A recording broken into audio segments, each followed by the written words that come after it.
Thank you. I dressed up for the occasion. Fantastic. Well, listen, I really love this double program. It's something I would have chosen, and I will fully take credit for from now on, because it's quite brilliant. In fact, there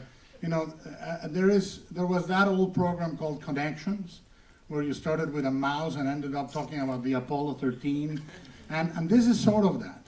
In a way, there's a through line that is very, very solid, and hopefully we'll discuss it after.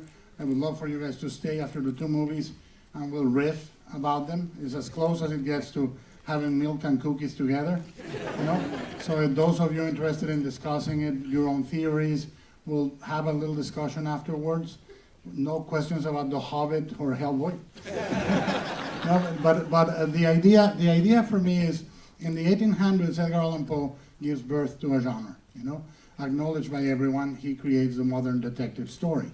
Now, years later, in the 20s, after many, many generations of writers and Conan Doyle and this and that, there is the birth of sort of darker, stranger crime stories everywhere. In Italy, it becomes a genre called giallo, because it was published by Giallo Mondadori, and they were the equivalent to pulp novels. And essentially they were describing both the covers on the books, which were yellow, and also the low quality of the paper they were printed in.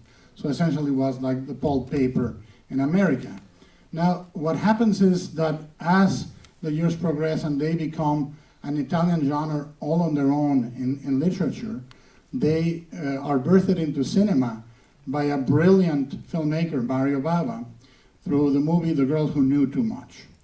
And this starts the lineage, that starts with Poe, and that will be redefined by Poe in Toby Dammit, and is reappropriated through an accurate, inaccurate, or insane interpretation of Western literature's genre in Italy, And Mario Bava starts with one of the things that becomes prescient in the genre: the long titles and the fetishistic murder.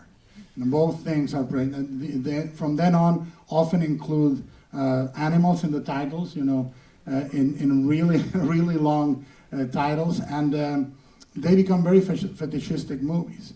Now, Bava creates, amongst his masterpieces, a movie called Kill Baby Kill, which is Gothic horror at its best.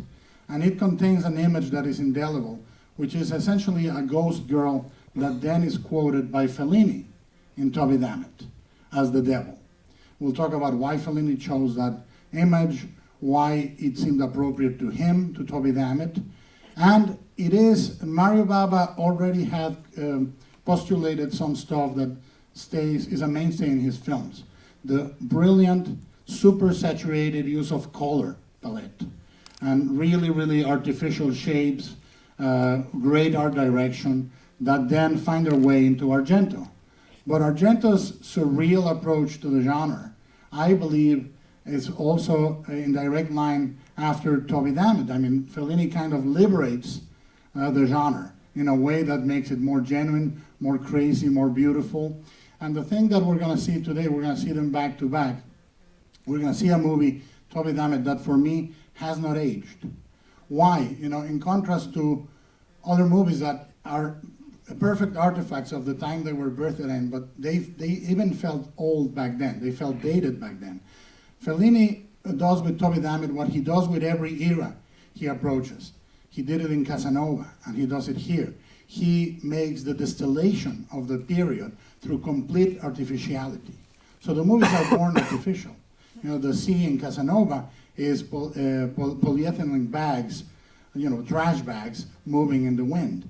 It's not a real sea. And his sets are always operatic and minimalistic in a way. And I think that is what he does with Toby Dammit. He's synthesizing something eminently modern for his time. But at the same time, he's basing his riffing on an Edgar Allan Poe story, Never Bet Your Head to the Devil. And what he does is essentially, he's making an eminently modern character.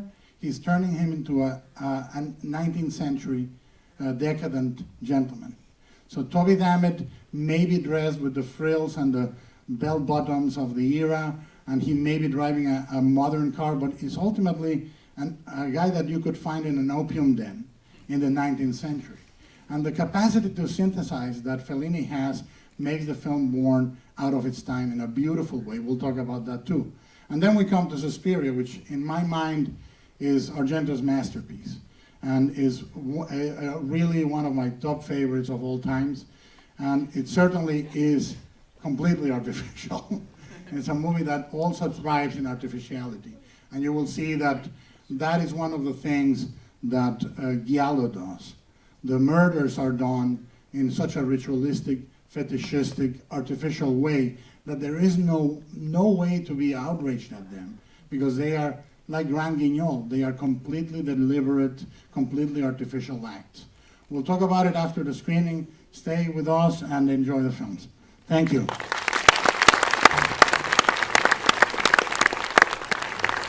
So we're going to go straight through, so there might be a minute or two between. So if you're going to do a bio break, just be fast. I'll be sitting right there if you want to throw a shoe at me.